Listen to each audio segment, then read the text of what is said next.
Super Bowl champions. Swing of the miss, struck him out. The Philadelphia Phillies are 2008 World Champions of Baseball. Ladies and gentlemen, the Flyers are going to win the Stanley Cup. The Flyers win the Stanley Cup. For the lead. Yes! Iverson, wow, what a fake off Daniels as he broke his ankles and got all the way to the cup.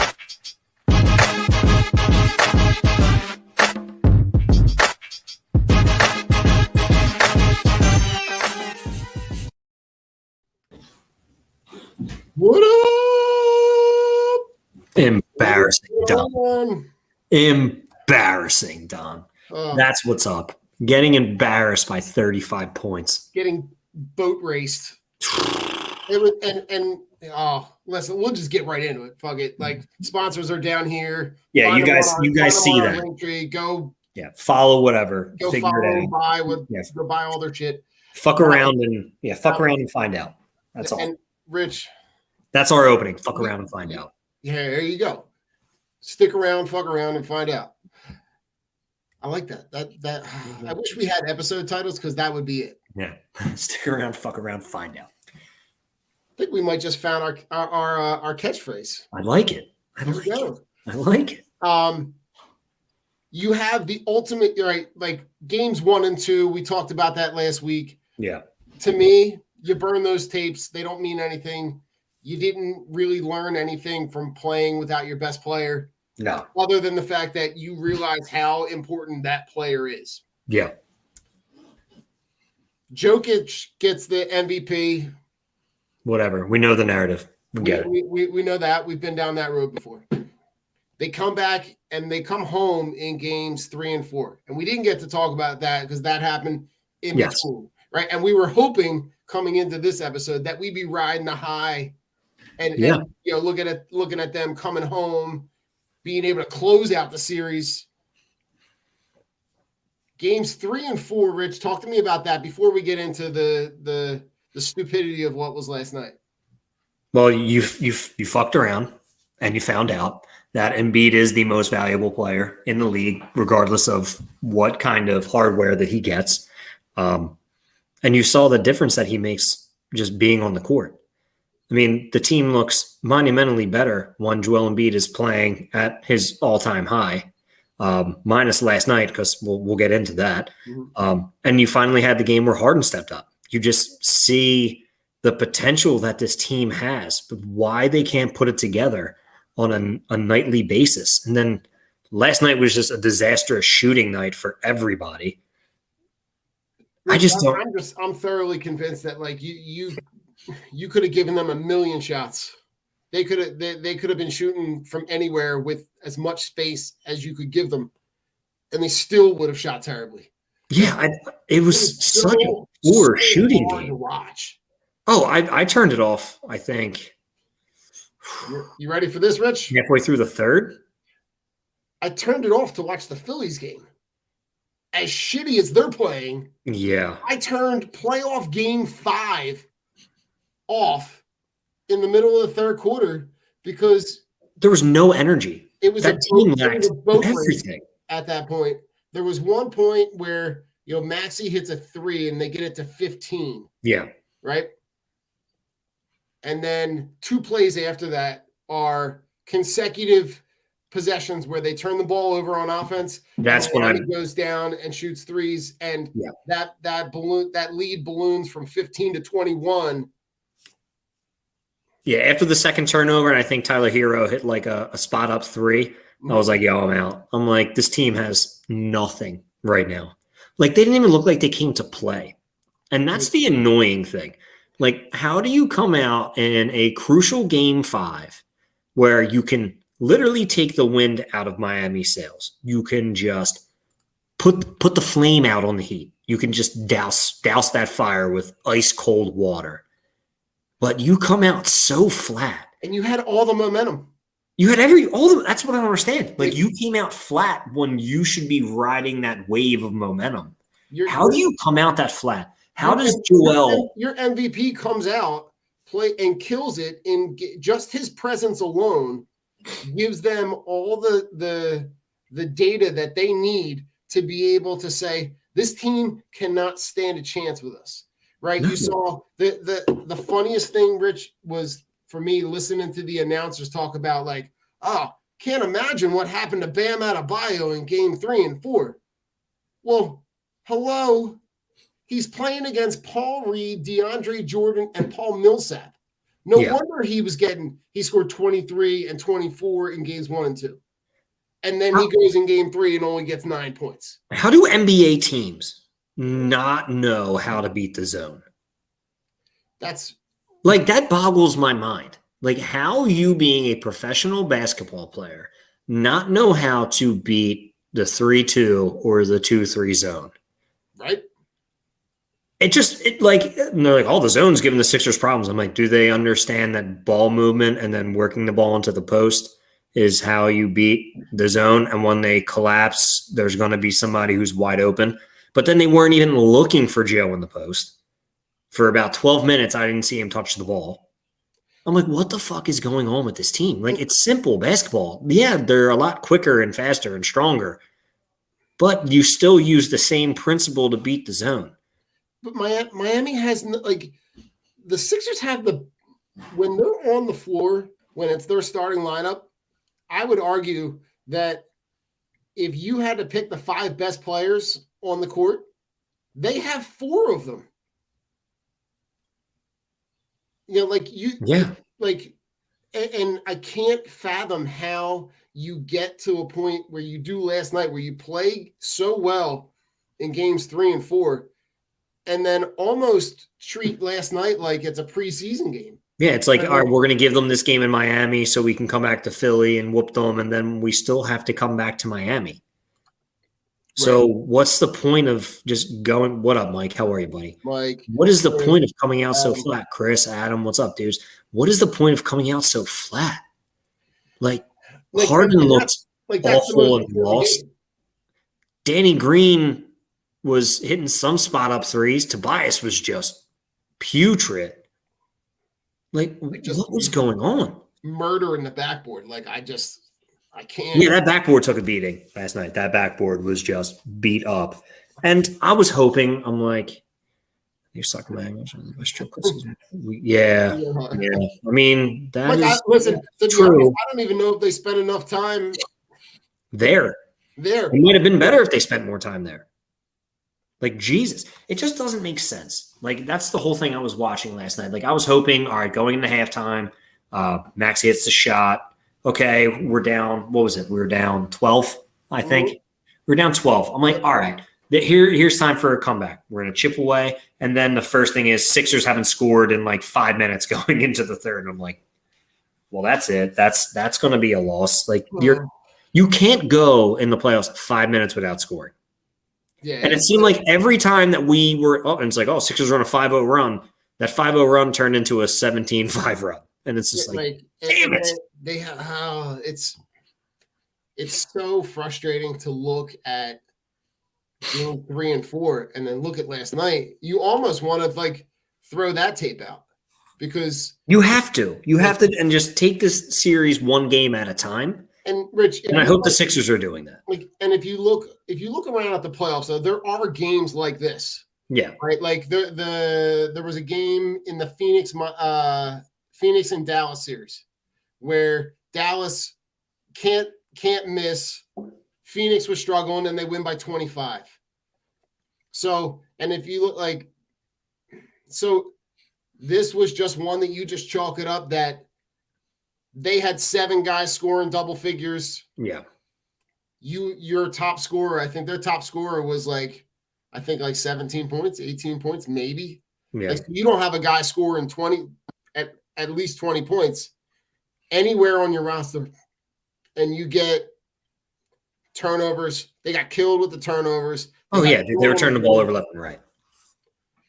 It just boggles my mind. Like, I just look at it as I'm just so confused by the identity of this team and what they want to be. And then I hate listening to the reports of, oh, Joel came out and he wasn't really talking to anybody during shoot around.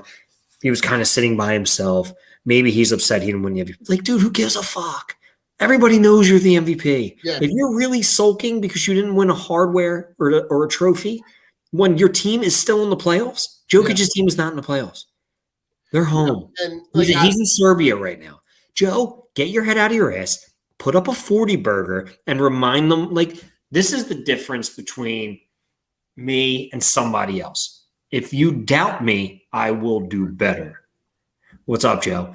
If you doubt me, I'll do better. If you cast me aside, I will come back stronger. There's no sulking in the corner saying, oh, boo-hoo, I didn't win an award. It's like, no, I'm going to go out the next night and I'm going to step on your throat and I'm going to show you why I'm the MVP.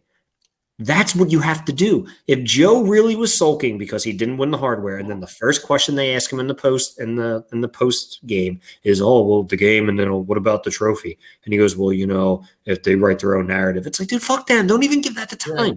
Dude, just be like, no, I'm not here to talk about that. I'm not worried about it. We need to focus on the next game. That's the answer you give. Stop playing into the media's hands that nobody likes us and we don't care, because everybody gets in their feelings. And guess what? You do care because you care enough to comment about it. Stop worrying about stupid accolades when you have the chance to win an NBA title. Yeah, no, I think you're right. I think the idea that, like, to me, I don't know if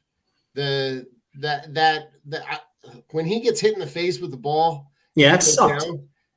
I thought that might have been the catalyst that would have, like, sparked everybody look around and go, this dude is over here. Nobody's talking about his thumb anymore, right? He's still got the fucked up thumb with the ligaments and shit. And a broken face. Nobody's talking about that anymore because his face is all busted up and broken. And then he gets hit in the face with the ball. Like, you would think at that point, like, look around and go, what are we doing here? No, and that shows you a lot about what these other guys are made of. You got your leader out here playing injured with a broken face and a torn ligament in his thumb, and no one wants to, like, step up and be that guy. Right. Like, come on. Like, if this team is going to be full of a bunch of bitches and a bunch of fucking babies who can't carry their load, then fucking leave. Yeah. Go somewhere else. Yeah. I think that's exactly what he needs to do. Like channeling his emotion, like, and filtering all of that shit into proving why you're the best player, right? Stepping and now all you have to do is go in and win the next game. That's right? You come Shut in, everybody up, and then it's one game, and it's winner take all. And I think maybe obviously we all know Game 5 doesn't nearly carry the same weight as Game 7. No, and I think if it's a Game 7 and I have the 4 best players on the floor, I mean, 4 out of the 5. Yeah. I think, Jimmy Butler is going to get his. I think he did a really great job at distributing the ball, right? Yeah. He put the ball anywhere he wanted to. I don't, like, for me, Rich, I don't think that was the reason why. It could just be an off night, right? It could just be a time where you're just like as big as that game was, I just can't get into it. Yeah. And all of us that have sitting here, I know, like, I agree with you, Mike. Right. Like, we've all had those experiences where, like, even if it's like the biggest game you got, and then, like, you get there and you're trying to get into it and you're like, you just feel like that, like, just like that slog. Yeah. I don't know. I think the team around him needs to look around and go, this dude is pushing everything he has into the middle of the table. He's not leaving any he's even said as much, right? Saying, that he's pushing. It's really just about pain tolerance at this point. Yeah. Right. Like, it's not going to heal.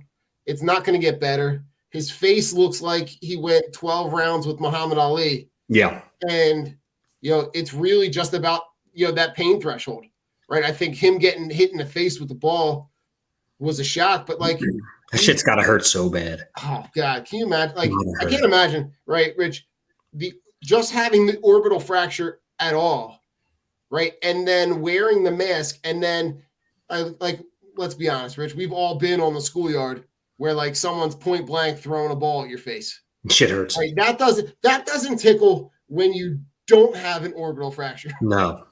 So I think this is going to be on these guys to be able to say, we got to step our game up and carry him.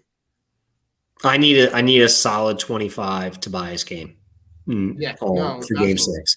I need to see that dude come back and rally and do what you're getting paid to do. And I need to see Harden do something. Yeah, no, absolutely. Well, that's the problem. Like no one's stepping up. Like Maxi's been ice cold to open games. Like the past 3 games, he's been like 0 for 5 to open games. It's like, dude, settle down, do what you do best, and figure it the fuck out. And the craziest thing is that he's fast enough to get anywhere on the floor. Yeah. There's not a guy that's going to defend with him and be able to all he needs is that one window to be able to step in and take the ball there. And here's the other thing, Rich, that I thought about while I'm watching the game last night. There were so many times where they would drive the ball in the middle of the lane and then kick it out. And the other thing that really pissed me off, right,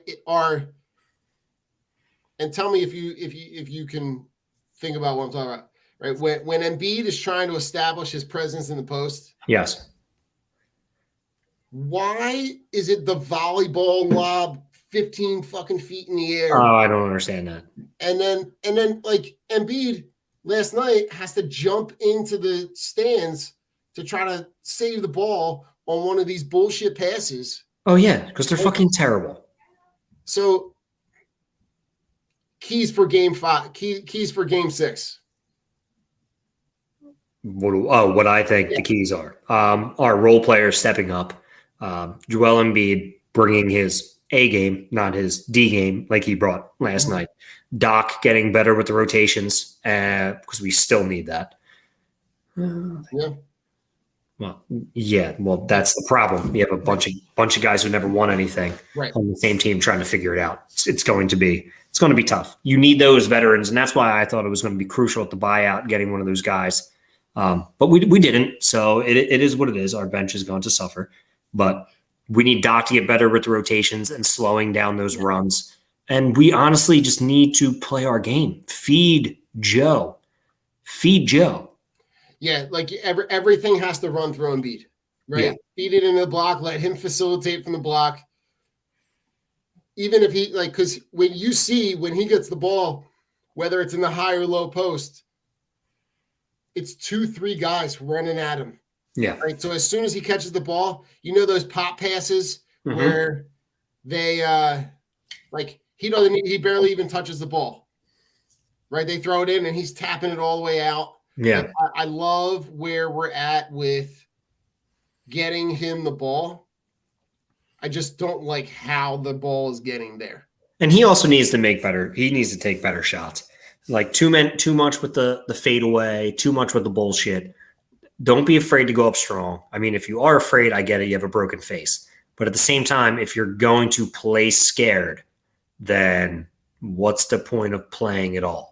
Because, yes, 12 points from Joel Embiid is great, but it's not the 25 to 30 that you need.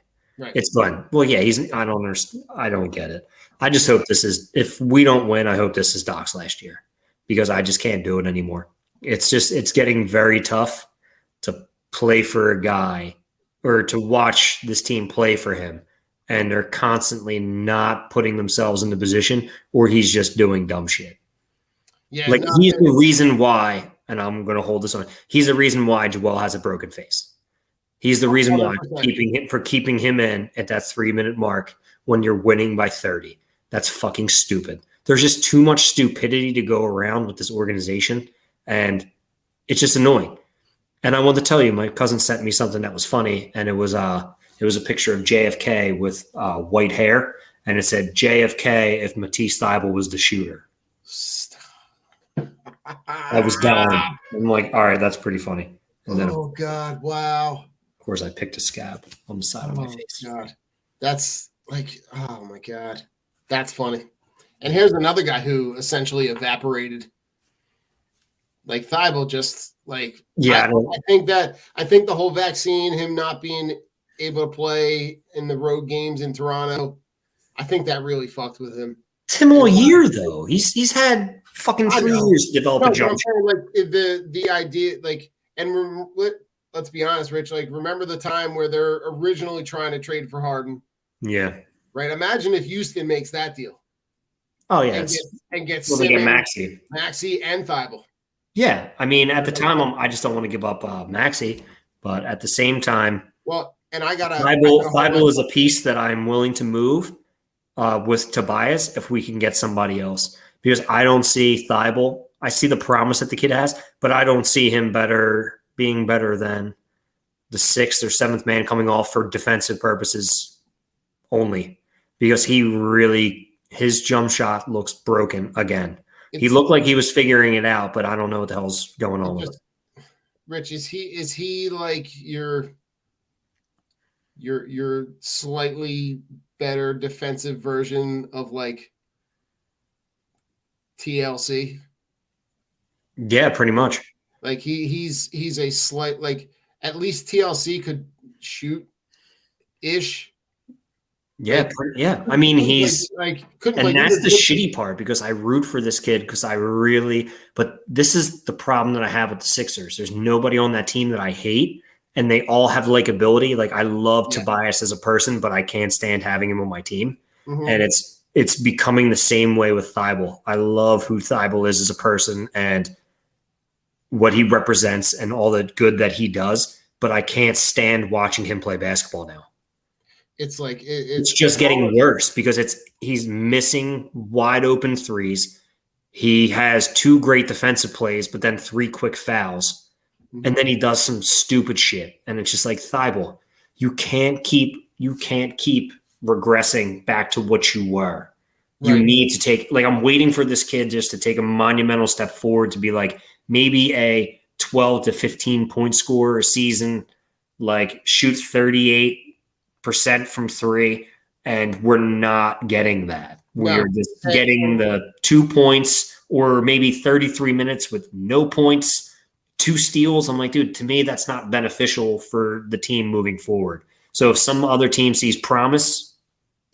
Yeah. And listen, like, to speak to Joe's point, right? Like, with him being afraid, like, you're a professional basketball player. Do not be afraid. It's like hot potato, though. Playing a fucking game for a living. If you watch him on the offensive end, he doesn't want the ball at all. As soon as he gets the ball, he is literally looking to move it to another guy. Like, he almost doesn't want the ball. It's the guy who, like, is on offense, who is, like, trying to hide on offense by, like, literally just running around and being busy. I hate hearing that. But I mean, I know it's true, but I'm just saying I hate hearing it because it's just, oh my God. Every time I never played sports at a high level, but every time I played sports, I wanted the ball in my hands, even if I wasn't the best player out there, because I always felt like I had something to prove. And Rich, the more and more these get like and this is true about anything, right? The further along you get in that postseason, the more and more those mistakes become highlighted, right? Yep. So when you're seeing him game after game after game, right, in a season, right, that 4-game stretch might happen over the course of like 9 days. Yeah. But now we're literally seeing it every other night, and he's getting beat by the same guys, and he's missing the same shots. And PJ Tucker's living in his fucking head. Like, come on, dude. Oh, God. PJ fucking Tucker. Like, you can't take this dude serious. I would be the worst in the NBA because I would try to be a 3-and-D guy, but then I'd always be the guy. I would be like PJ Tucker. I would just be him, or like Pat Bev. I would just be an instigator, and I would immediately hate PJ Tucker. So if he touched one of my players, we would be fighting. Like, it would just be that, because that's how I was when I played basketball with my friends and in the bullshit leagues I did. I was a fucking instigator. So I would be the same way. Like, I guarantee I would fight him. I'd fight Crowder. I'd fight the Morris brothers. and I'd probably punch Jokic. Well, Those are the guys. They're the 4 guys who I'd probably fight if I was in the NBA and around 6'3" or taller. so how about Maybe catch how hands. about the block that Embiid has on Markieff Morris, where he literally like volleyball swats the ball in his face Oh yeah, in like game 4? And listen, Markieff Morris has been an afterthought in this series, right? He's Oh. not like he only played that one little stretch. I forget that I always forget that he's still in the league because I know his brother got hurt from when. Yeah, that's the same one, right? He's the one who got shoved by Jokic. Yes. Yeah, so that's why, because he came back because he had whiplash. No, it's because you're a bitch. Like, stop. They like the Morris brothers act like they're like the toughest fucking dudes, but then you got like the real tough dudes like fucking DeMar DeRozan, who's from Compton, like who doesn't fucking do shit and is like, yo, I'm gonna fuck you up if you mess with me. These dudes just run their. It's basketball. Like nobody fights. Everybody just yells at each other and they push. Rich, like come on. We've developed a term in school for situations like that. What is it? They're called hold me back. It's a hold me back fight. It is a hold me back. It's like I'm going to kill you. I'm going to talk a bunch of stuff. I'm gonna be chirping for my friend. I'm gonna wait for my friends to be chirping in my ear, and I'm gonna say a bunch of stuff, and then I'm gonna act like I want to fight, and then I want all my friends to hold me back. No, and they're trying to fight through, and then 2 minutes later, they're standing right next to each other, and nothing happens. Correct. Like, yes, you're tough. So, Mike, I'm not upset. Sorry, I'm just going off of Mike's point. I'm not upset. Like, it doesn't bother me at all. Like, is it painful watching it? Jimmy Butler's an afterthought. Like, I really don't care. Rich, can I give you a hypothetical? Sure. A couple years ago, yeah, they keep Jimmy Butler, okay, and they move on from Tobias Harris. Okay. How does it play out? How's it play out? Because Jimmy, Joe, and Ben. We wouldn't get the deal done for Harden. We probably would be it would just be Joe and Jimmy. And I'm not sure what the other moves they made, so I'll keep everybody still on the roster except Tobias. So that would give us Seth back, and that would give us Drummond back. And we would probably lose the series if we had to play Miami. Wow. I don't think they too many hypotheticals, but I don't think they win.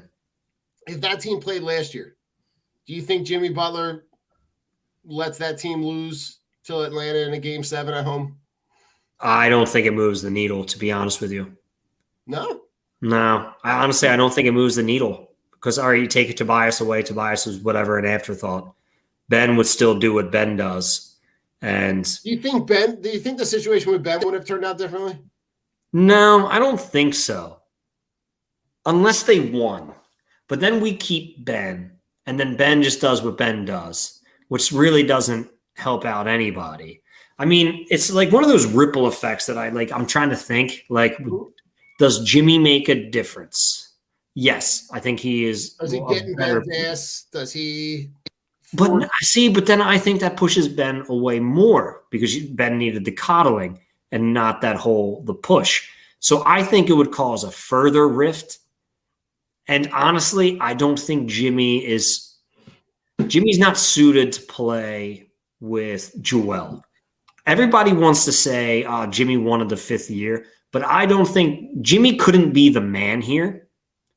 And I think things would have turned out worse with him playing with Joel. Because if he really wanted to stay, he would take that 4-year.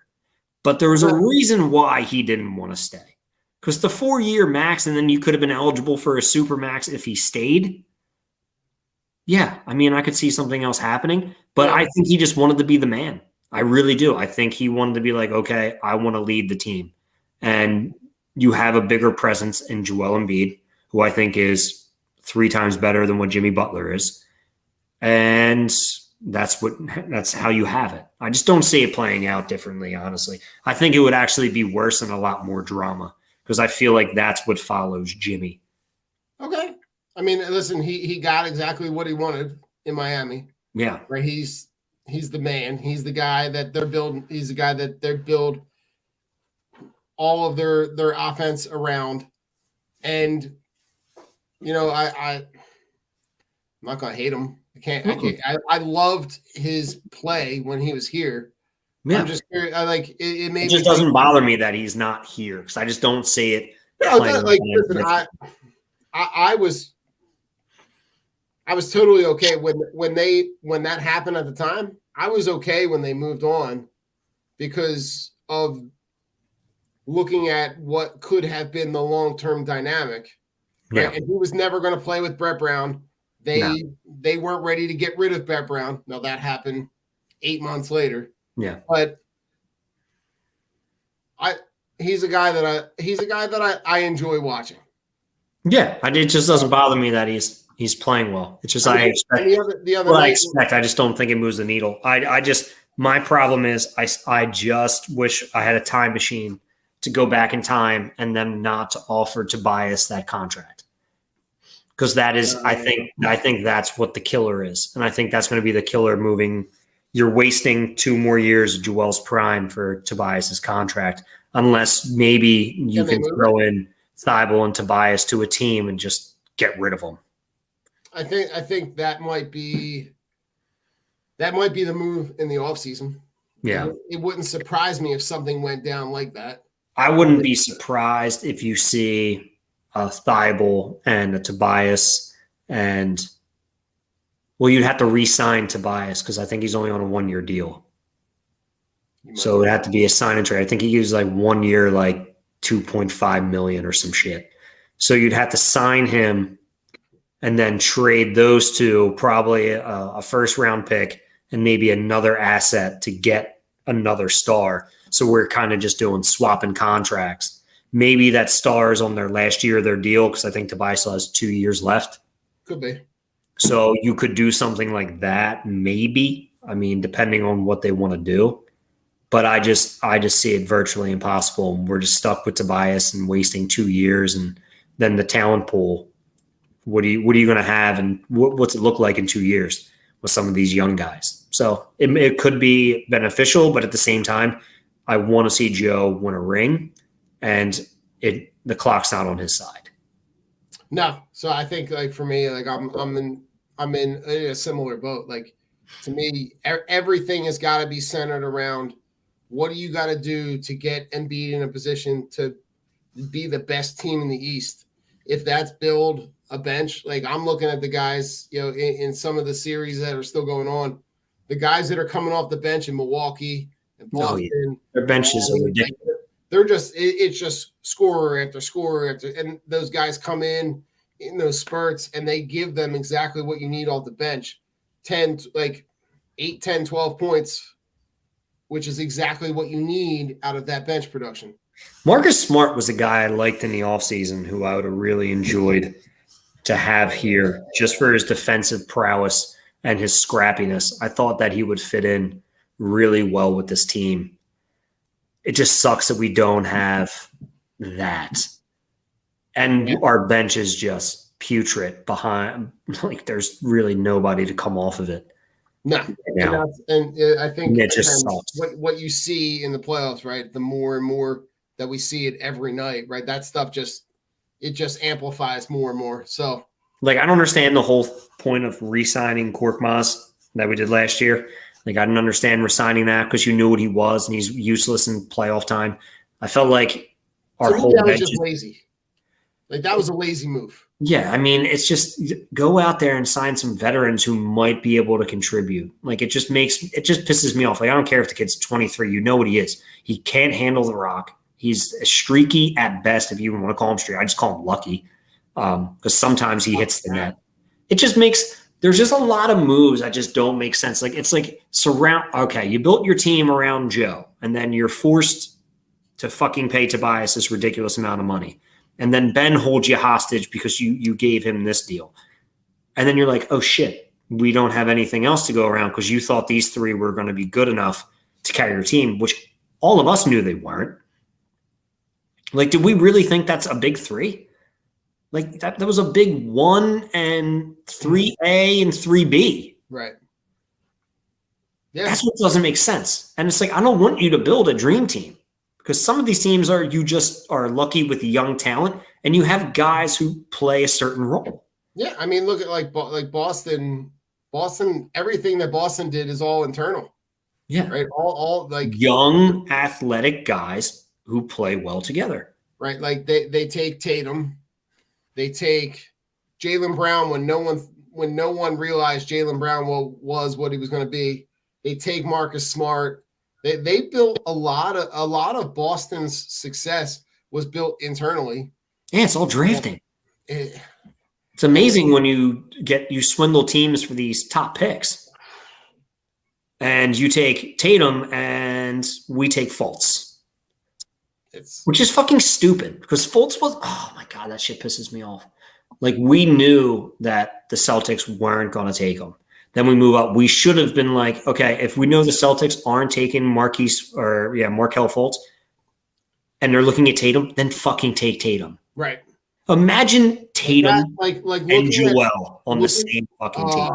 That's ridiculous. Right. Rich, you would have what you have in Phoenix. Yeah. Right. You would have Devin Booker and DeAndre Ayton and James, and you would have, but instead you would have Tatum and you would have Embiid and then you have Harden. Right. You would have that same matchup, that's so scary because you have 3 guys on the floor who can drop 35 plus anytime. Yep. And now we're stuck with a guy who can drop 30 at any time, and then like another guy maybe 20, and then if Tobias shows up, 17. And the pick that they're going to regret moving from Bridges. Well, that was just dumb to begin with. Yeah, I mean, you're talking about a guy who has not missed an NBA game in his career so far, and who is uber. First, a guy who's allergic to peanuts. Who's not even in the league. Don, I don't even want to go on with the next Philly sports team. I just figure, we could take like 2 minutes and do our final thoughts. Well, listen, Rich, before we do your thing. Before we go, we have a little bit of a dueling thing going on with one of our Belly Up podcast friends. Oh, what the fuck happened? We have the TSS Fantasy podcast, which is based out of Miami. Oh, very nice. And we've had a little bit of beefing going on Twitter. Tell them to fuck off. Right?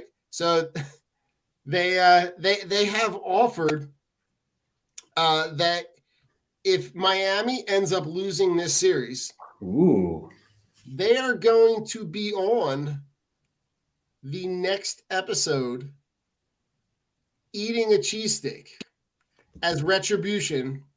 Okay, I like that. So what do we have to do? Nothing, because we weren't supposed to do anything. Okay. They just said the tweet was they have no shot. Let's be real. This is exactly how an NBA series should go. I think we're going to play like Game 4. If Miami loses, I'll make a cheesesteak and eat it on air on your show. Okay. All right. Sound like nice guys. I'll send you the link. Yeah, send me the link to that because I'm going to say challenge accepted. And I'm glad that I don't have to eat anything funky because I would have done it for us, Don. I wouldn't have put that on you. I would have done it. We would. What Miami food would? What South? I know they got Cubans, but I love a good Cuban. So, I don't really know if there's a shitty Miami food that I would not enjoy. Don't go digging because someone's gonna find it, and I'm not eating some weird shit. I'll eat a Cuban, but I will not. But it has to be a real Cuban because I ordered a Cuban from the place around the corner, and it was fucking terrible. It wasn't a real Cuban. They used like thin sliced ham, and it was more like it wasn't like a Cuban. It was more like a South Havana. it was like a Somerdale Cuban, and I'm like, that's why we don't have any Cubans in Somerdale. You get nasty shit like this. Gross, so gross. All right, so Rich, the other team that's playing right now. Yeah. Here's the only thing I'll ask. Go ahead. They've drastically underperformed on offense. The pitching has been inconsistent at best. How long does Girardi last? Does he last the season? How long does he last? I mean, there's no, besides loading, which never works, besides loading up on free agent talent, which it really doesn't work unless you're the Dodgers because they just get the best of the best, and the Yankees because they just get the best of the best because they just pay that much more. But they also have these things called farm systems. As much as I want to blame Girardi, I really don't, because I looked in my crystal ball that I look in every day, and I just see the Phillies organization, and then I just see it on fire. And I'm like, yeah, that's what the Phillies are. Like, the Phillies are not, you can spend all the money in the world, but you can't fix the organization from the top up by doing the same shit. They're not a well-run organization. They're not a championship-run organization. Yes, you have won in 2008 because it was the success of 3 generational Phillies in Ryan Howard, Chase Utley, and Jimmy Rollins. Guys who were just gamers. Now you're trying to force it all with Bryce Harper, Castellanos, Schwarber, JT Realmuto, and a bunch of other guys. It doesn't work like that. Agreed. And you have no farm system. So if any of these guys get hurt, you're calling up Michael or Matthew Vierling, or you're calling up some lefty I've never heard of to throw game 2 of the doubleheader who looks goofy as shit. Yeah. Like, they're not a good team. They're not a good team. They're not a good organization. The Phillies don't excite me. They made all these signings. I don't think I made a peep about, I'm really happy about this, because it doesn't change the fact they're not good. It just doesn't change the fact they're not good. I agree. They're just not good. They're not good on any on every You level. signed a bunch of big names to play for a terrible organization with subpar pitching talent out of the top, besides the top 2 guys in your rotation. That's it. Yeah, no, I'm with you. How can you win games when your starting pitching besides Wheeler and Nola are absolute dog shit? But then how can you win games when you signed a bunch of guys who strike out a fucking ton, and Aaron Nola's pitching well into the 7th and he only lets up 1 run and they lose 1-0? Or you get no hit by the garbage Mets, even though the Mets aren't garbage, but you got no hit by probably one of the worst Mets starting pitchers in that rotation. And then you give up the lead in the 9th, and you have the monumental collapse where you give up the 7 runs to lose that game. Does anything scream contender with that team to you? Oh God, no. No, there's nothing. There's nothing about this. There's nothing that excites me about the Phillies. So, Rich, do you know what that means? That means during the middle of the summer, we're going to have some really just fun off sports topics to talk about. I'm excited. I got so much stuff I want to talk about that's not sports. So it's going to be great. We go. Rich, on that note, final thoughts. Final thoughts. Man. Give me one thing you're looking forward to over the summer. What am I looking forward to over the summer? I'm just looking forward to having my pool open, having the friends over. Don, you got to bring the kids over, go swimming. We'll barbecue it up, dude. I'm all excited, man. I mean, that's my favorite thing about summer. I don't have to leave my house, so I have the big-ass pool in the back. Nice.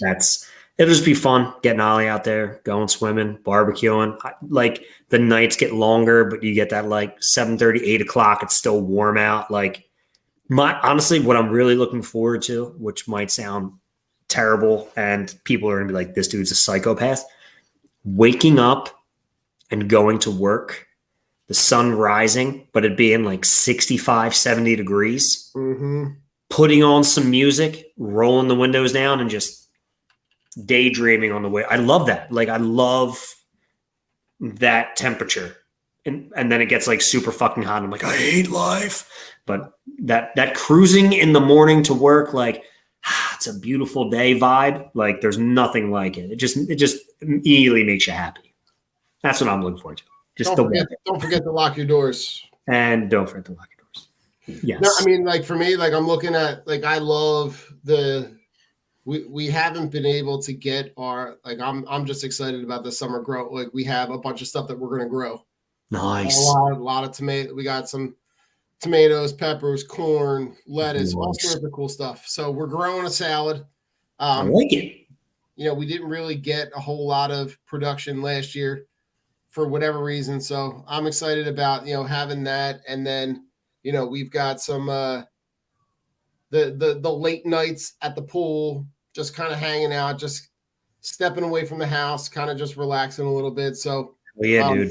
Really looking forward to kind of stepping away and just enjoying the time at home, the time with the family, and then just make it just relax, just get that time with yourself. So amen, brother. Amen. All right. Well, Philly. Sorry for being negative. It's not our fault. But not negative, Rich. You stuck around, you fucked around, and you found out. There you go. You fuck around and you found out. We keep it real. That's all we got. Honestly, that's really all we got. Our balls and our word. On that note. Good night, Philly. Good night, Philly.